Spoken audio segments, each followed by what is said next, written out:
అమ్మ 9 నెలలు మోస్తే నాన్న 25 ఏళ్ళు.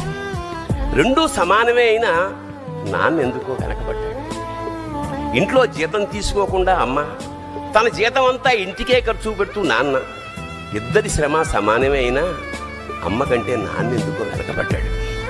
ఏది కావాలంటే అది వడ్డీ పెడుతూ అమ్మ, ఏది కావాలంటే అది కొనిపెడుతూ నాన్న, ఇద్దరి ప్రేమ సమానమే అయినా నాన్న ఎందుకో బాగా వెనకబడ్డాడు. ఫోన్లోనూ అమ్మ పేరే, దెబ్బ తగిలినప్పుడు అమ్మ అని పిలవడే, అవసరం వచ్చినప్పుడు తప్ప మిగతా అప్పుడు గుర్తురానందుకు నాన్న ఎప్పుడైనా బాధపడ్డా? అమ్మకి అన్నో కొన్నో బంగారు నగలు, నాన్నకి బంగారం అంచున్న పట్టు పంచి ఒకటి. నాన్న ఇలా వెనకబడిపోవడానికి కారణం ఆయన మా అందరికీ వెన్నెముక కావడమే. వెన్నెముక వెనక ఉండబట్టే కదా దన్నుగా నిలబడగలుగుతున్నాం. ఇదేనేమో నాన్న వెనకబడిపోవడానికి కారణం.